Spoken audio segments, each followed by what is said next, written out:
Zvikisei nhasi ndiri kuMbare musiya so ndiri kumbotaura netimu rimo kuti mari vari kutsvaga sei.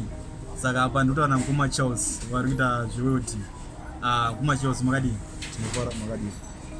Ndingada kuziva kuti muri kuita nezvei pabhizinesi renyu. Pabhizinesi yedu tinoita zvematank nemawater tank zvese zvemvura nemasliding gate nemahwindo zvinongosiyana-siyana nemabhara zvinongosiyana-siyana zvewelding zvese tinongoita nemadoor frames zvese tinongobata.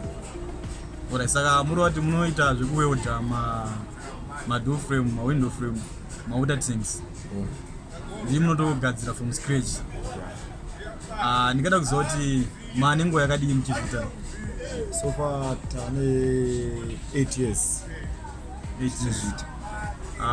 Makazvitanga sei? Makazvidzidzira kuchikoro here kana kuti makazvitanga sei? Takatotanga kuchikoro tichiita welding, saka ndokudzorewo kunoko ndokutanga kuzoita. Makaidzidzira kuwelding? Welding takaidzidza kuBhera. Market yenyu yakamira sei kuno kuMbare? Market yedu inongosiyana-siyana asi iri nani inofambawo dzimwe dzenguva nedzimwe dzenguva inongosererawo, saka zvinongotireka kukwira yombodzikawo. Ndingada kuziva kuti like mawater tank anotengwa vazhinji vanotenga, vazhinji vese kunana Plumtree vamwe vanotoisa maorder nekunana Masvingo zvinongosiyana nekunana Zaka nekuChiredzi zvese nemasolar stand vanhu vanouyo vachitenga vachigadzirwa vanenge vada kugadzirwa tichivaitira zvose. Like mawater tank stands munotengesa mari one? Mawater tank anotengeswa according necapacity yetengi raunenge uchidaiwo. Kana uchidawo 5000 zvinosiyana kuti udari nemameters mangani. 3 meters tineti nema3 meters, 4 meters, 5 meters, 6 meters. Ma3 meters anenge achiitwa ma300, ma4 meters anenge achiitwa ma380, then ma5 meters anenge achiitwa ma450, ma6 meters anenge achiitwa ma500 asaitakura ma5000. Ko material munoitenga sei? Munoitenga upi kugarisani? Material tinotenga panoita vanobika vanoita nezvesimbi zvavo patinotenga material togadzira from 1.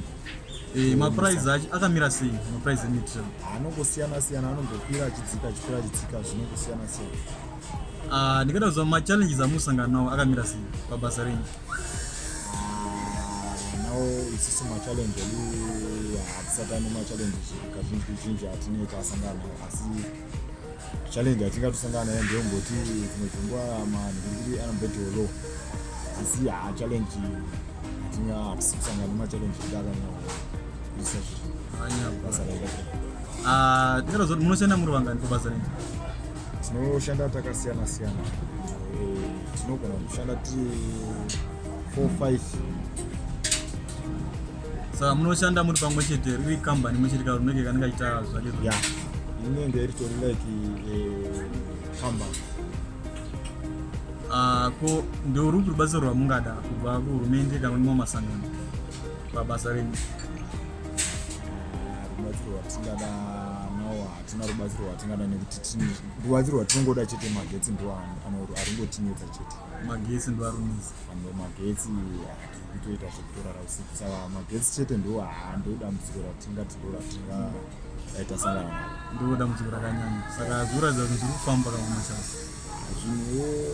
Zvinozongobata nzvimbo nekudhata zviri kufamba hazvo. Dambudziko ratinosangana naro magetsi chete. Ndotenda kumaCharles, ndotenda wazviva zvinokuona channel. Rambai pfurai mberi muchiita basa, pfurai mberi nekuona channel.